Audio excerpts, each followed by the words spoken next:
Okay, hi everyone and welcome. We appreciate you all taking the time today under trying circumstances for sure. So we've heard from so many of our charity partners over the last 2 weeks with their concerns over what to do next, given this interesting situation that we are all in. And we know how important it is right now to find new options to hit your fundraising topics and targets. So perhaps an online auction is one of them for you.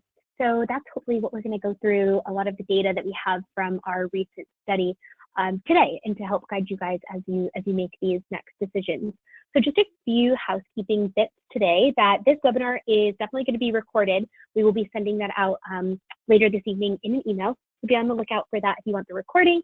And if you'd like to join in, we will be live tweeting at GiveSmartUSA, #GiveSmartPowerUp today. And so the chat box is open, so please submit your questions, any comments that you guys might have throughout, and we will definitely be addressing those in our Q&A section at the end. So today, just want to say I'm Kelsey, the Content Marketing Manager here at GiveSmart, and I have with me today my two colleagues, Brandon and Ala. So Brandon and Ala, thank you for joining us today as well. Thanks, Kelsey. This will be a lot of fun today. Yeah, thanks, Kelsey. I'm looking forward to going through the study with everyone. Yeah, there's a lot of stuff in here, so we are going to cover as much of it as we can, for sure. And if you guys probably have noticed in the resources section of GoToWebinar, we have a link to the study in there as well. So if you want to go through it later, on your own, feel free to do that as well. So before we kick off, we just want to start with a poll to get a feel for whether fundraising is still materially important over the next 3 months for your organization. So yes, no, or unsure. So while everyone just takes a moment to weigh in, that'll be really helpful feedback to just kind of get a feel for what's going on with everyone right now. And while those results start to roll in, Brandon, could you please just kind of address for us? You're the one that put together this study and pulled it together. So just sort of why and what motivated you to do that? For sure. So towards the end of last year, we were getting a lot of questions and talking to a lot of our charity partners and wanting to know what's working in our silent auctions, what items are doing best. We're always being asked that.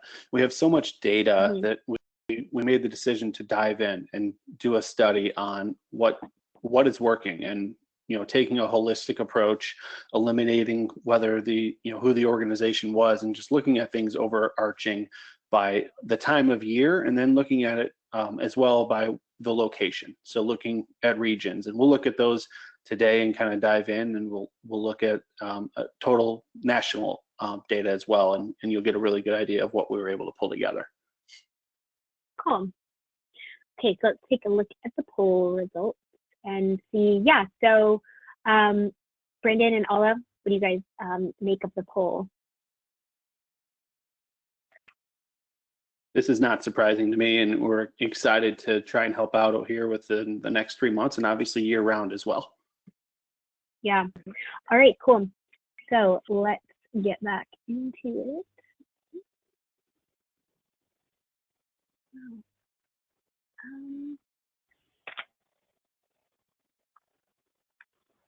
Weird. Sorry, bear with me 1 moment. It closed out of the turtle here.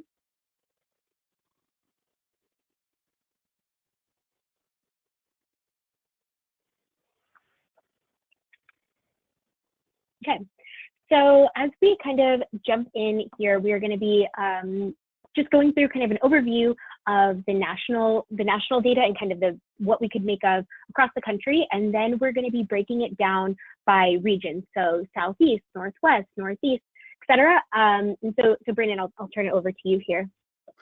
Yeah, so just a quick summary. We collected over 440,000 lines of silent auction data. That's basically 440,000 items collected from January till the end of November of last year. We focused on silent and live auction items that actually had data we could use. So fair market value data was important for us to be able to study, and we grouped everything by bigger categories and used some pivot tables and identified commonalities, trends, and averages. So we have some base numbers to work with, as well as averages to work with. Cool. And here we have the categories. So as we go through, Brandon and Ala will be touching on different, sections, kind of the way that we have grouped these. So there's no perfect science to this. You might see some overlaps in things. For example, family might overlap with some travel and experiences or school-related things. So these are kind of the main categories, though, that we decided to section our things out in. As well. And so Ala, if you just want to kind of like touch on kind of the importance of categories within your auction. Yeah, absolutely. And these are great examples of categories that we see used that are effective. And so when you're creating your categories, you want to make sure that they're specific and structured in order to allow effective exploration of the catalog, as opposed to having really general categories, for example, like just calling it silent auction. That might be too overwhelming for your users to go through the site and find the items that they need. So first start with the items that they might be looking for, and just so that they can find just a little bit easier. Yeah, cool. And Brandon, what are some of the main calculations we're going to be looking at in this study? So these are the 5 calculations that I used in this study to indicate the different trends. So just real quick, fair market value is the estimated value of the auction item. If it's a gift card for $100, the fair market value is $100. So we took an average of that as kind of a base level of $374 is the average fair market value for all the items. The return on fair market value is how much did it sell for versus that fair market value. So on average, we saw 87% return on that fair market value. So not 100%. That means, some gift cards that were $100 went for 87. So just as a number there, a benchmark to use, that's going to kind of be our gauge for the performance on fair market value. The starting bid price is where did it start? Obviously, that's a good benchmark for everybody to get an idea of the level that people are starting their auction items at, $160 with an average bid increment of about $24, $25. That's useful information more for yourselves as you look at, where does your auction land. If you have an average that's higher, maybe you have more expensive items and things like that, or you want to lower your starting bid prices.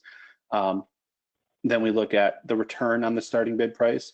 So hopefully, fingers crossed, you never have lower than 100%, because that would mean you got less than what you started your bid price at. Our average was well over 200%. So 214% return means that you're getting at least 2x plus return on that starting bid price. So people are doubling the price throughout the auction. And then interest level is so important. And we used number of bids per item to identify that. So 5.76 is the average for overall. So we're going to gauge everything based off that. Was it above or below? And we'll look at that in many different ways. And then Kelsey, if we can just bring up the categories, and we can look kind of here how the categories performed overall against these averages.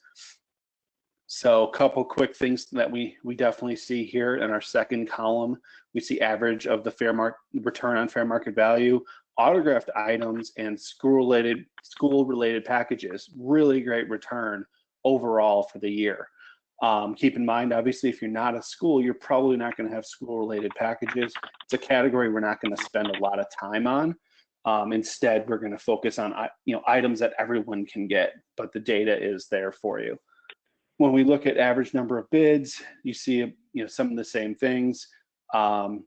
In regards to interest, again, we're going to touch on some of these things in more detail, dive in a little bit further. And then when we look at the first column, average of return on starting bid, quite a variation here. So we look at health and fitness packages, only 168% versus autographed items, again, 290%.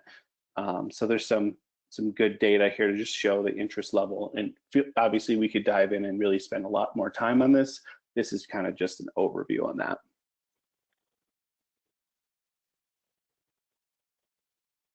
So when we look at an auction, one of the big concerns is, are my items even going to get bids? So we just did a quick data poll. We wanted to know how many or what percentage of items in each category had 0 bids. So food packages had the lowest level of items that had 0 bids, less than 1% of food packages get 0 bids, which means people like food. That's really not that surprising, but a good indicator for what you're focused on for your auction. The highest items were, again, health and fitness packages, and then surprisingly, packages for kids. That could vary in a lot of different ways. Oftentimes, you do see art in these as well, because there might not be as much interest in the donor base for that. Ala, anything from there that really jumped out to you? Yeah, absolutely. In terms of items with 0 bids, what we're finding is that very specific items tend to see less bids as they appeal to a certain type of buyer. So maybe those are things to consider when you're building out your catalog, is who is the person that is bidding on this item, and do we have many of those people that can create competition for it? Yeah, all really great points. And then this slide, we're going to kind of quickly just jump into each of these tables as well in terms of how auctions perform by quarter, and then as well as the regions, which we will further break down into the regions. But Brandon, if we want to talk about the quarter findings first. Yeah, for sure. So we wanted to look at what time of year sees, is there a difference? Obviously, if there's a difference throughout the year, and then what are some of the trends? So some quick trends to look at here. We have average for return on fair market value is pretty consistent. Average on starting bid is pretty consistent, but much higher in Q1 than maybe in Q3, Q4.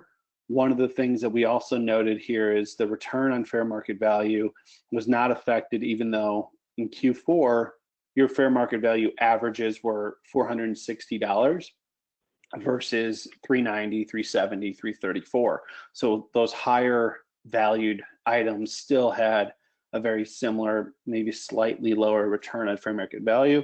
That's telling us there's pretty consistent balance across the quarters, just as a holistic look at it. But if we look regionally, there are some trends here that I found very interesting. I'm a data nerd, don't hold it against me. But when we look at number of bids, the Northwest actually has the highest average number of bids per item. That's telling us that there's very high interest, there's very high activity. Again, same with Midwest being well over our 5.7 average, and being much different than when you look at the West Coast. West Coast is down at 4.8, 4.9.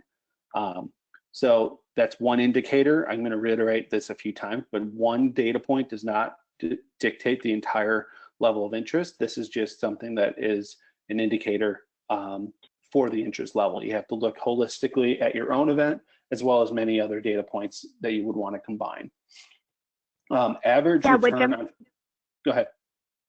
Oh, I was just going to say, also looking at that, what jumps out to me is that if you're looking at the average number of bids being, over 6, and then the average return of fair market value is the highest here as well. So, that just kind of, for me, draws a conclusion that's okay, if you can, the more activity and the more bidding that you can get, then probably it's going to lead to a higher return on fair market value.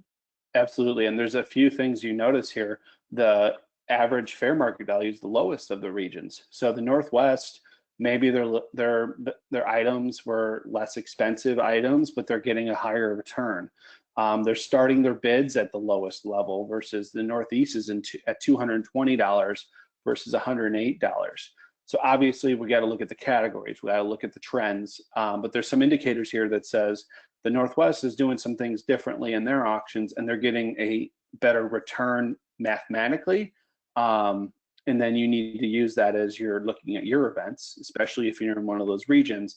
How can I differentiate? How can I balance things out? Or where am I seeing challenges? Yeah, so let's jump into, well, we're going to wrap this up with a bit more summary points, and then we'll jump into the region. So I'll be interested to see, what exactly it is in the Northwest that maybe looks different than the Northeast, for example.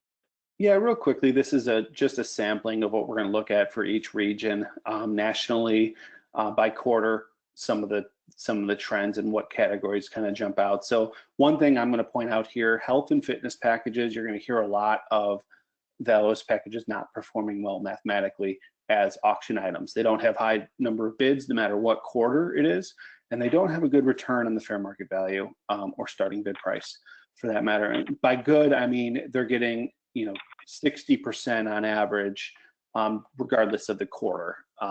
Low number of bids. Or if you look at golf outings, autographed items, school-related packages, as we mentioned, and then towards the end of the year, Q3 and Q4, if you look at food and meal packages, are getting another extra bid at least per our average, 6.8 compared to the 5.7 average. They are seeing a little bit higher interest and getting a little bit more return on their value.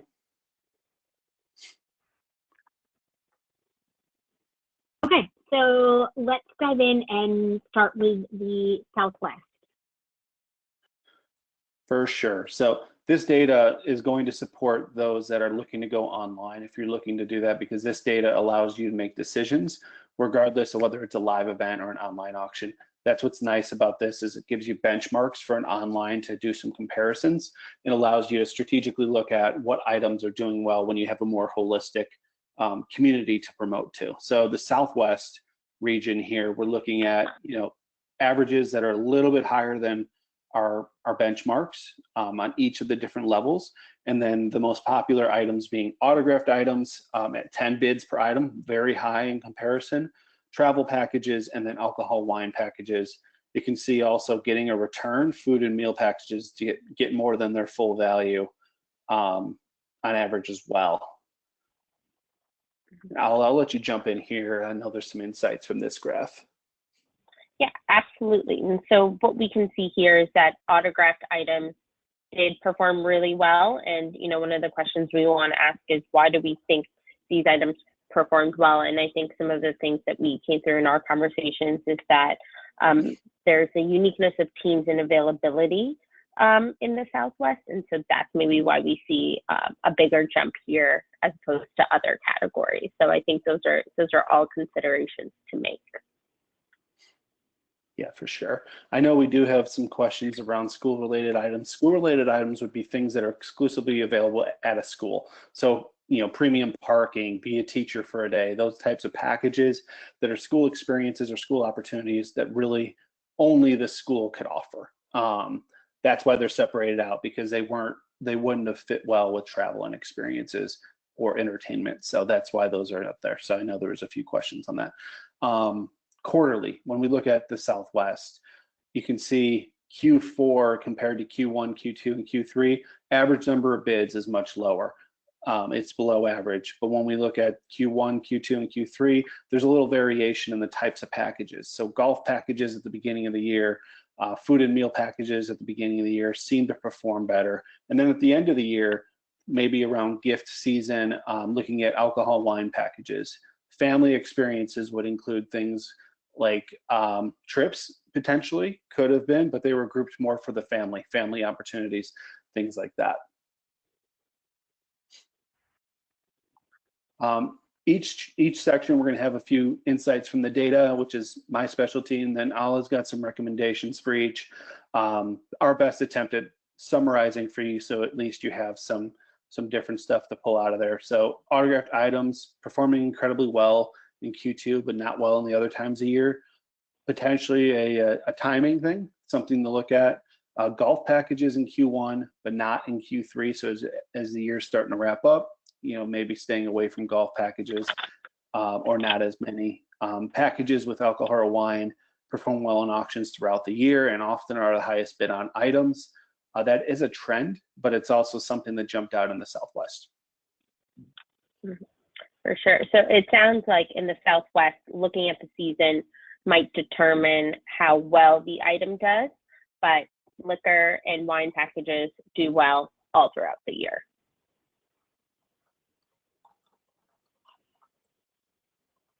So now moving into Brandon's home turf, based in Chicago, the Midwest.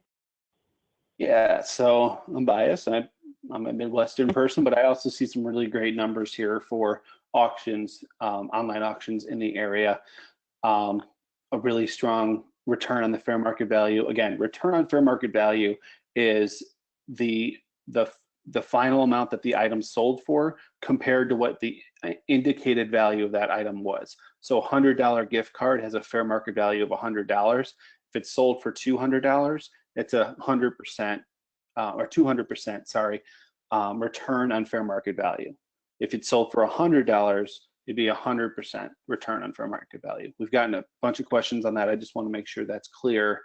And then the starting bid is where did you start the price? So if you started at $100 and went for 200, that's a 200% return on starting bid. The Midwest does have higher bids when it comes to travel and experiences, alcohol, wine packages, and then food and meal packages. So similar things to before, and all of those have an above average return on the fair market value too. So you're getting what it's worth, which is really nice to see in those packages because they are pretty prominent and popular to have in different online auctions. Let's look at the graph here real quick.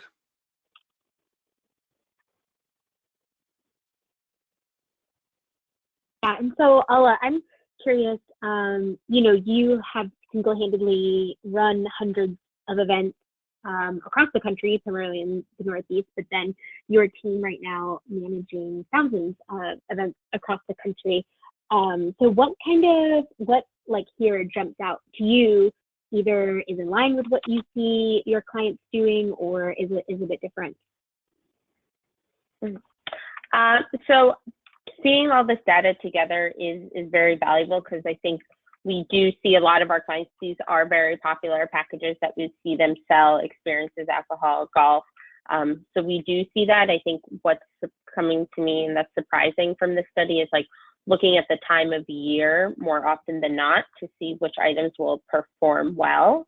But I'd say the Midwest, just like the rest of the country, values very similar items, but theirs are performing very well, like Brandon said, compared to the fair market value of what the item is.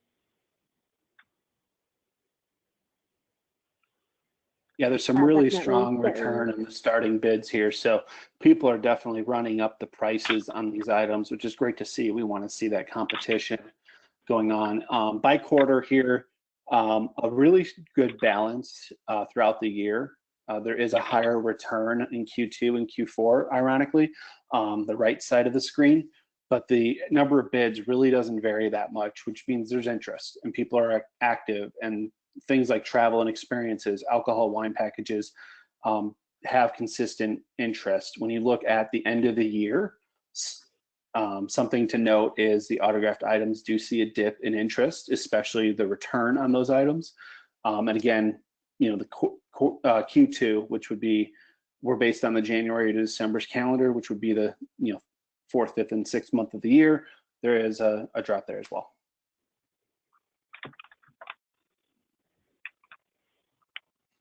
So the insights that we pulled out. I was just going to say, and then kind of to recap those biggest data points. Yeah, just to summarize some of the insights here, because you know, like I said, travel and experience packages do perform above the norm and have really great return in the Midwest. That is something that's indicated a lot of interest.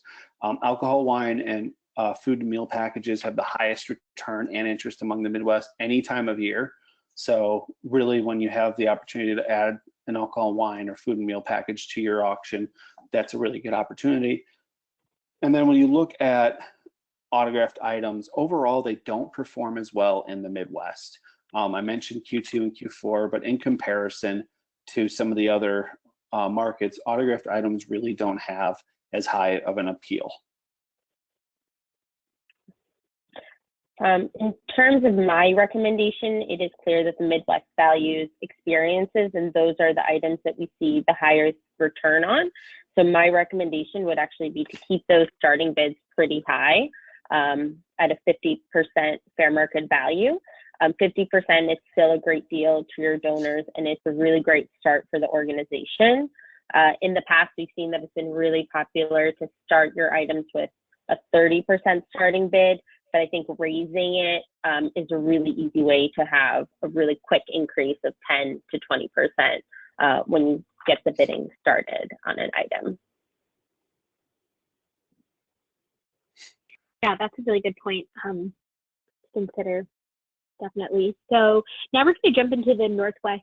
That after we did the kind of national recap, we saw some interesting points. So yeah, Brendan, if we could dig into that here.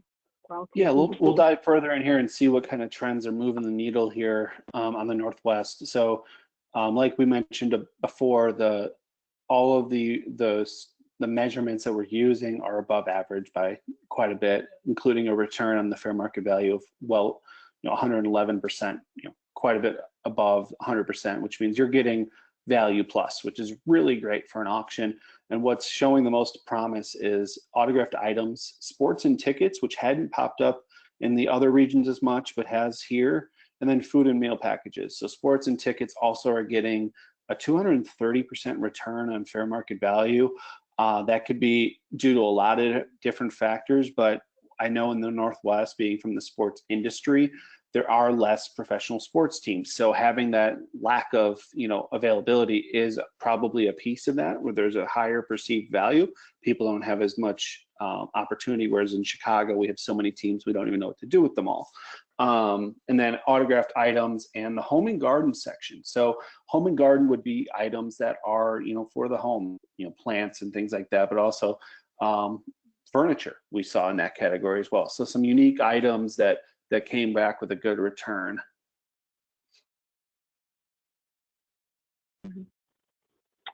And this graph, it just shows a little bit of what Brandon talked about. Those autographed items and sports tickets have been doing really well in this region. And home and garden was a bit surprising to me, but considering how beautiful the Northwest is, that does make sense to me now. So I thought that was an interesting observation.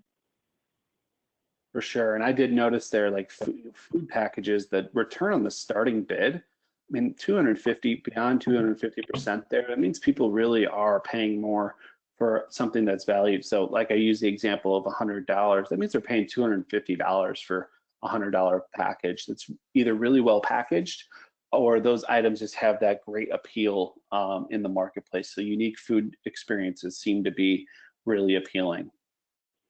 Yeah, we did have a question come in that I want to pause to ask now, because I think it's relevant in regards to, it could be a question for both of you, but I think probably more so with with your clients. Are you seeing, the question is basically asking, is it better to, when you're displaying your auction, they find that if you display the fair market value, are you more likely to get more out of that item or less? And so kind of like to summarize, like, is it advised to display the fair market value or to keep that hidden in your auction display? So that is a good question on the psychology of bidding. And I think that is dependent on your guests. And so a lot of our clients do choose to hide the fair market value, but I think it's still important to include a fair market value in the item so that for tax purposes, your guests have it. And for kind of this research, I think it's important for you to have fair market value so you can make these decisions moving forward. So I think it goes either or. Most of our clients hide it. Me, as the bidder, I'm always looking it up, what the fair market value is. And so if there's a transparency with the organization to already put that for me, that's always appreciated. But that is totally up to you guys.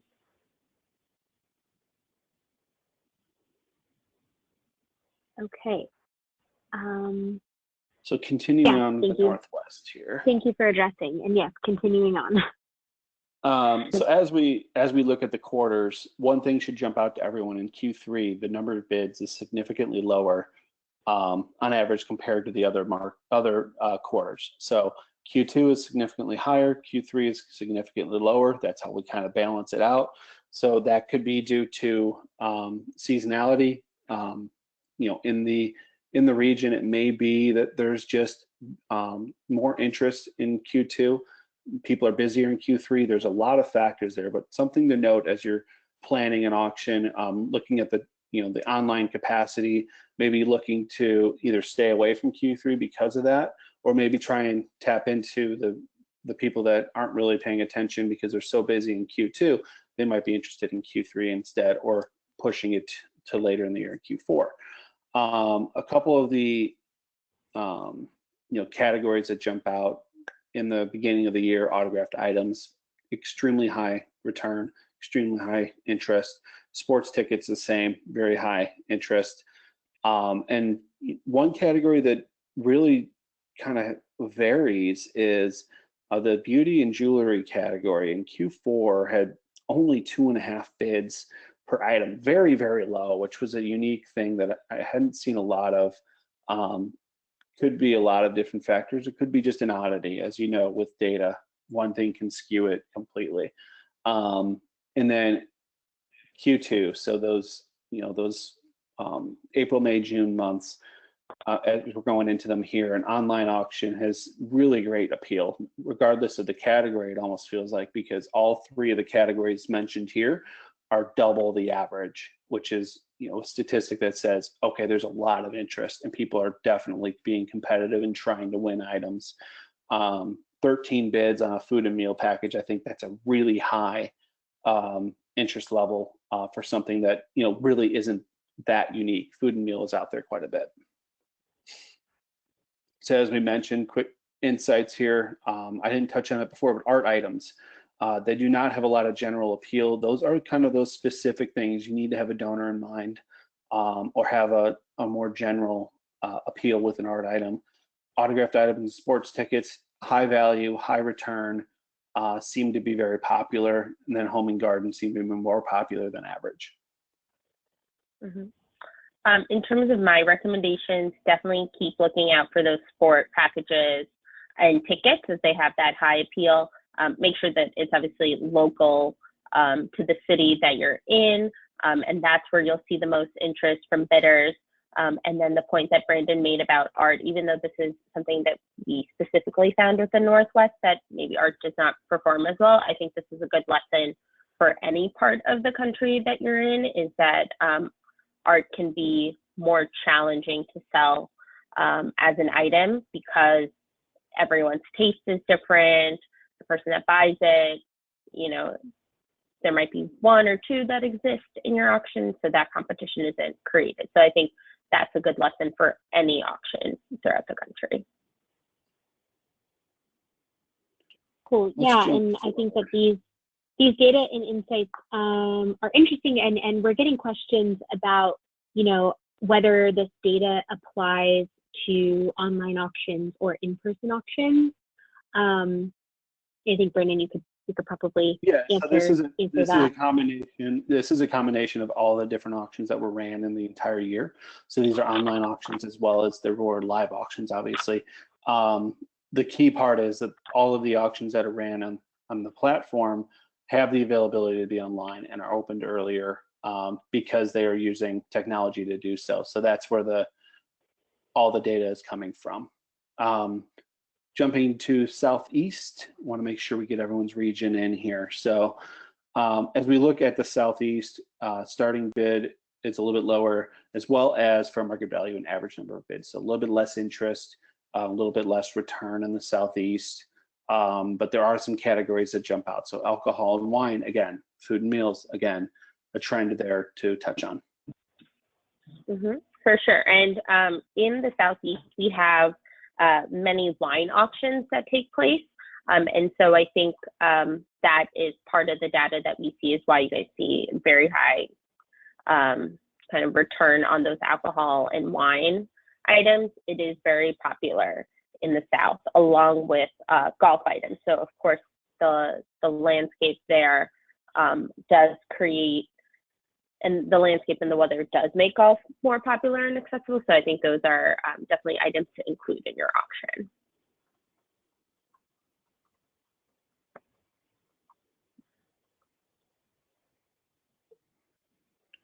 So quarterly, there's a few small differences here, but really what jumped out to me in Q3 was the highest return on an auction, as well as a really high return on golf packages. Towards the end of the year in Q4, travel and experiences did have a little bit higher interest, but very low return in comparison to our averages. But but baskets at the end of the year. So baskets is, as we know, a variation of items. It's themed oftentimes, and something that allows you to kind of boost the perceived value. They saw a 270% return on their starting bid price. So really great activity on the auction.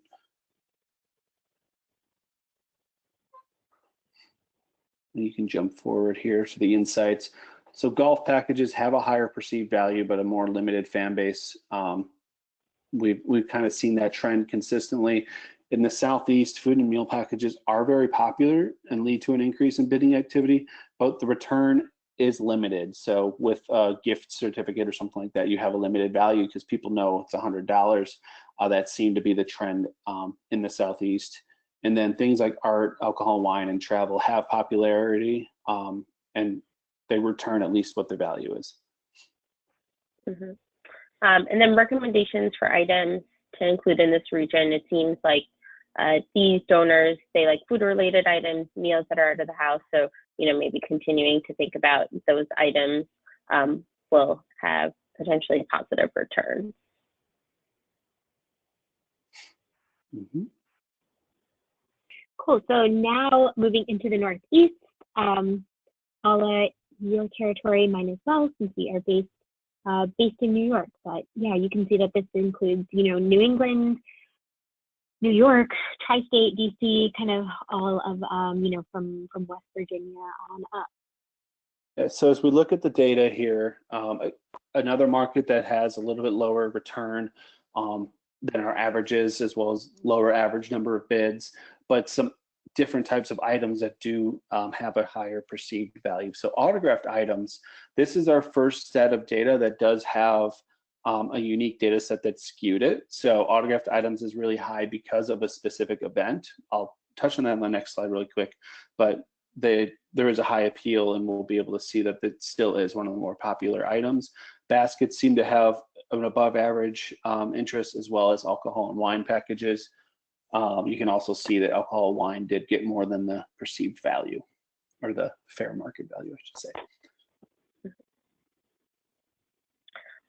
So we'll talk about the autographed items a little bit more, but this was one of the items that I was really surprised to see had a high return on the item, and it was very popular. I've always thought we've had a very large sports market in the area, so I thought these items would be more common, but it is interesting to see that they were much more popular than I expected, and I know that this is something that we'll go into, that Brandon will start with, but I think we'll get a lot of insight as to why we saw these perform very well. For sure. So there's an oddity. There was, I'm not going to say who it was, there was a national championship won, and an auction ran in Q3 of last year, and they were getting 33 and beyond bids per item, 1,000% return. So that's skewed a little bit. So we'll look at the other quarters, and you'll see that autographed items still are at the top, which is why we left that in there. So Q1, Q2, where that event was not running, online auctions drove some high interest there with above average number of bids, as well as return on value. As we look at the overall trends, there is another indicator that health and fitness packages, no matter the time of year, just did not have the interest level. And then we mentioned earlier, baskets in the middle of the year had good interest, but really high interest in Q4. Mm-hmm. And that's interesting, how that organization monetized on their win. And so they had, was it Q3 that happened in, Brandon? Yeah, that was Q3. Is that where we saw it? Mm-hmm. And so what it seems like to me is that they had a very huge network that they shared their items with and created more competition. We see that the more competition that we have in an auction, the higher fair market value out of the item that you'll see, the more number of bids. So I think that's something for us to remember of, making sure that our auction is accessible to many, many more people than we have items. For sure. And what's really cool, can you go back, Kelsey? Yeah. So just really quickly on the insights here, themed and basket collections do have some high interest here. Golf outings in Q1, popular and should be prioritized at that time of year. Obviously, we know weather is different in the Northeast and some other regions. And then, as we talked about, autographed items have some appeal still. Mm-hmm. Right. I definitely agree with you there that the time of year does affect how well an item does in this region. So maybe consider the season your campaign is taking place in when choosing your items. Yeah, definitely. Especially since we do have all 4 seasons as well. So our last region we're going to jump into is the West Coast. So this is primarily California that we did run, you know, a handful of events across Alaska and Hawaii. This does mostly pertain to California. So after we finish up with this region, we will jump into Q&A.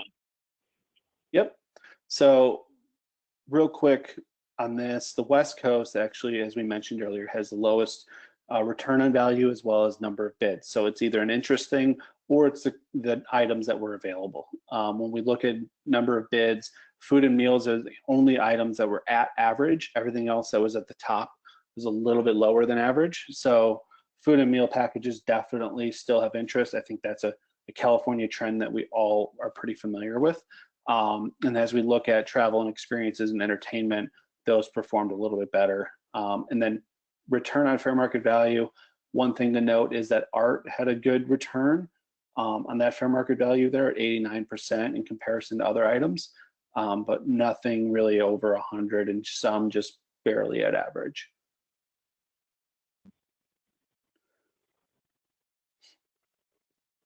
Awesome. And here on the West Coast, we see that we have a high return on starting bid with food items, entertainment, and these are the items that we see the highest number of bids on and return. So those are all considerations to make. Oftentimes when you see statistics like this where the return on starting bid is much higher, but the return on fair market value is lower, that means that the perceived value of the items is listed as higher. So maybe something that was $100 in the Midwest is listed at $125 in the West Coast or something that trend. So it is dependent on what a fair market value price would be in that market. That is going to adjust the data.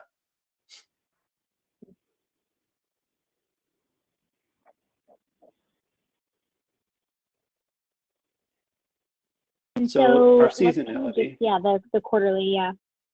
So seasonality wise, Q3 is our most popular quarter with 5.47 bids per item. Pretty consistent trend on the return here, as we mentioned. And then the items that do perform above average are baskets in the first part of the year in Q1 and Q2. And then as you look, food and meal packages towards the end of the year.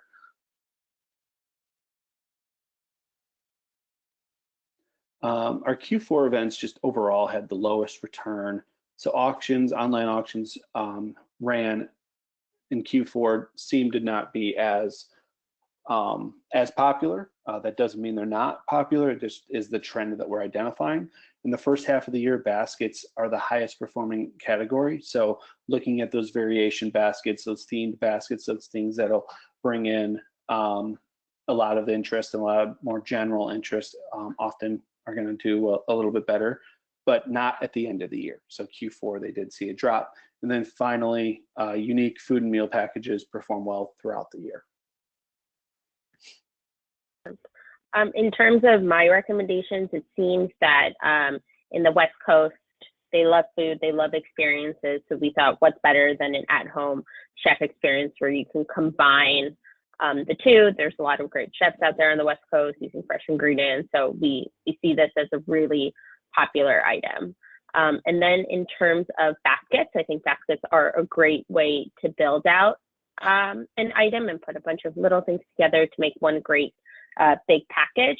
But one word of caution, I do want to urge you guys from overbuilding your baskets. Sometimes you put in too much and your donors are like, well, I can use 3 out of the 5 of these items, so maybe I'll let the next bidder get it. And so just word of caution when building those out. Awesome. Yeah, that's a great point. Even thinking that sometimes too many items that are not relevant might deter someone rather than them thinking like, ooh, I'm getting 5 in one basket. So,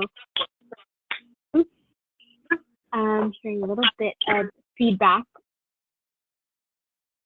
Anyway, so kind of moving into just kind of going to ask, both Alla and Brendan, if you could take 2 takeaways from this entire data study, what would they be? Mm-hmm. Absolutely. So obviously from this I learned is you should reanalyze your auction after every campaign and evaluate which items did have that high ROI that you should procure again. But in order to do that, you do need to include the fair market value in your items, whether that's visible to your donors or not, but for you to have that data when you build out those reports. And then my other takeaway is competition is super important for your campaign so you can get more bids per items. And so that's something to think about. How many items do you have compared to the number of users registered to your site? Not every person will win an item, and some people will win more than less. So just keeping that in mind. Yeah, my takeaway is an online auction allows you to have a broader audience to bid on items. Using that technology allows you to measure and it allows you to spread the wealth. You can really encompass more donors that couldn't make it to an event, aren't in town, aren't local, those kinds of things. So it allows you to spread everything out a little bit more, and it's a little bit easier to collect items and manage those items. When you're looking at data points, you should not let one data point dictate your decision. You need to have a holistic approach to your data, use various measurements. That's why we have several measurements that we use to really get a good idea of how a silent auction performed. Especially when you have it online, you have the ability to see a lot of the different things and make decisions based off that, but don't let one point skew everything and really make you make huge changes. Yeah, all really great takeaways and points for sure. So we're going to jump into the Q&A, and I do just want to preface a few of the things. There are a lot of you writing in and asking about the current situation, with a lot of people moving live events online, and totally, like, we get it, we hear you, and we are going through that, as I think most organizations across the country are at the moment. And so just to kind of lead, we're going to be speaking to that with the knowledge that we've had, across the last decade doing mobile bidding. But, we are all learning this as well. And I think as the more time passes in the coming weeks, we will have more of that specific data in terms of, people that had to make the switch, what that, data looks like specifically, whereas right now we only have about 2 weeks of that. But we will share everything that we have pertaining to these questions. So those of you who are writing in, there are a lot of similar questions, and we will start addressing them. So let's start with, if we are running multiple events or campaigns, do you recommend that we hold items specific for each one? So for example, should all golf packages go with our golf tournament, whereas other items go with our gala? Or do you recommend mixing them across campaigns? So Al is probably going to have a lot of more intake on that. Just data-wise, I would have variety. I wouldn't make the assumption that golfers only golf. There are other things they would be interested in. And oftentimes, if they're golfing right now, they may want to look at doing something else tomorrow. So having that opportunity for them to have another experience will allow you to kind of get a little bit more out of them. Not to say it that way, but that is kind of the goal, right? That's just on the data side of things, that's how I would look at it. Mm-hmm. And in terms of applying it to your event, I do agree that variety is important no matter which sort of campaign that you're having. So when you're having multiple events, variety is important, but maybe with that, you can think about the time of the year that you are auctioning off these items, is because what we did see is that quarter does matter, season does matter. So if you're not sure where you want to put it in, maybe look at the time of year to help you decide. Yeah, great point. So the next question is, can you please discuss some of the advantages of online auctions versus live auctions?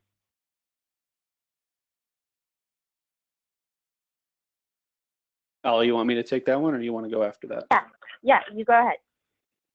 So online versus live has many different advantages.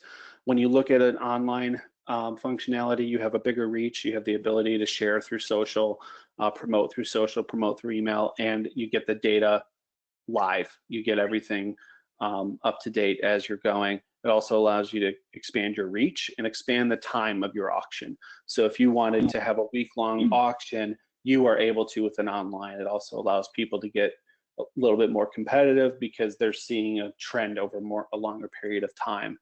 One of the things that really differentiates the online versus live, it also allows you right now to raise money where we know it's a challenge. And we're seeing more and more events going online, which is why we keep talking about these silent auction items as a package that is best online, because we're seeing the trends and using the data to make decisions. So if we were an organization, these 400,000 lines of data would help us decide. You don't have that really unless you do it manually with a live event or live auction, sorry. Yeah, and so this question sort of rolls into that basically, you know, let me try to paraphrase.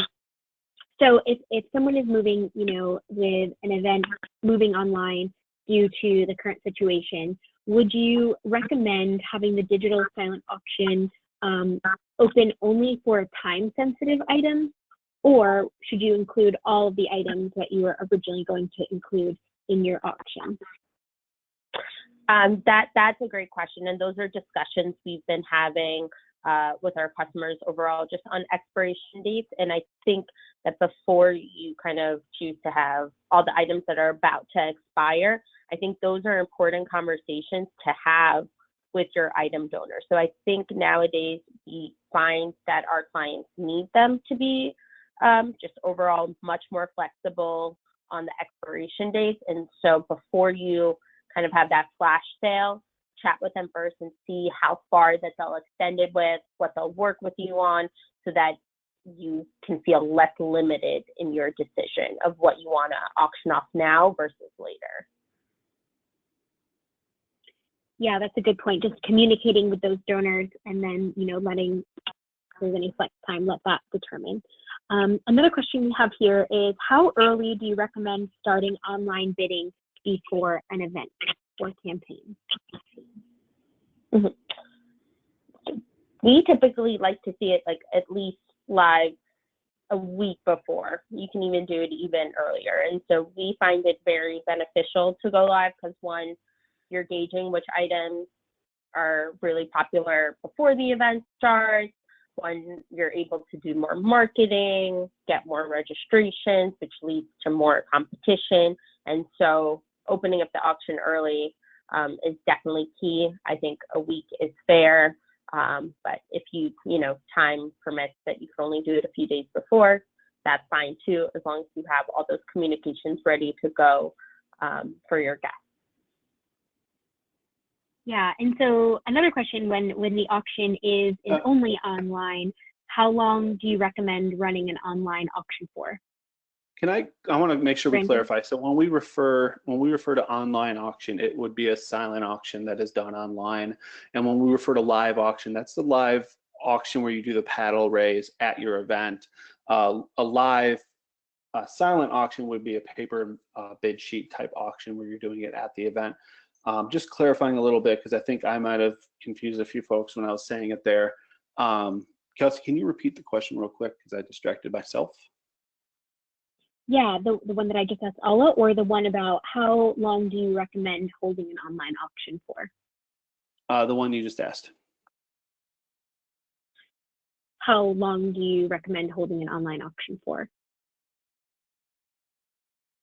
That's a great question, and I think as we're moving to this new kind of landscape, that's probably a question that we might have a better answer to in the next few months. But I would say just keep it open for at least a week and give people that time to bid on it and get excited about it. So that would be my recommendation. Sometimes 2 weeks people might forget or kind of move on to the next thing. And so kind of still having that time where you are definitively closing the auction is important, but having that time before it is crucial. Yeah, and so another question with that is, Alla, this is a question for you. Is there a good ratio of a number of items to guests or attendees in an auction? Right, and so if we start with is just to say, the less items you have, the more people, the more activity that you'll see. So it's kind of like one of those things that kind of go with each other. And so I think you have to look. So I would say 1 item per 5 guests. If you have a ton of items, maybe do 1 to every 4. So that would be my recommendation. I not oversaturated with number of items versus number of people on the site. You know, my biggest concern is sometimes I see 200 items and 150 people registered on the site. It's, one, I know we won't get bids on every item. And 2, I know that the number of bids will be low. Therefore, the ROI will be lower. Yeah. Okay, I think this is going to have to be our last question for today as we approach the top of the hour. But Brandon, this is going to be a question for you. As you mentioned, autographed items do well, but in one of the first slides, you showed autographed items also have one of the highest no bid percentages. Any thoughts on how to find the right autographed items? This is a great question, and this is why I wanted to emphasize earlier, not one data point makes all decisions. So when you look at autographed items, you have to look at your donor base. You need to look at the exact items and how they performed for you in the past, because there might be an oddity. For example, if you get an item from a team that just won a championship and it does really well last year because they won the championship, it may not do as well if they did not do as well this year. Autographed items could also refer to things outside of sports. Don't limit yourself into just sports figures. Look at things that are unique, that are not the same things. If you reach out to a sports team and they send you just another autographed football that everyone is getting, you're probably not going to get as much interest unless you have something that is really appealing. So look at how you can request items that are outside the norm, that people are not able to go get just on their own. Those are the items that I've seen do really well in the past. And that's why this data is very helpful, but also you need to balance it against your own event, your own area, and look at what's working and what's trending. Yeah, that's totally. Well, okay. I'm sorry, Alla, I didn't mean to jump in and cut you off, but we are running out of time. And so for those of you who ask product-specific questions, we'll be getting in touch with you directly, as well as for everyone else who asked questions that we didn't get to. Just be on the lookout. We're going to compile these all and have our customer success team get together, and we're going to all answer them and get the answers back to you in the coming week. So be on the lookout for that blog post. And we just want to say thank you all so much for spending the time with us this afternoon. And thank you to Brandon for putting together this study, and to Alla for sharing all of your expertise. So we hope you guys can join us again in April. And that is all for today. So be well and be safe out there. See you guys Thanks, soon. everyone. Hopefully this helped. Thank you, everyone. Bye. Bye-bye.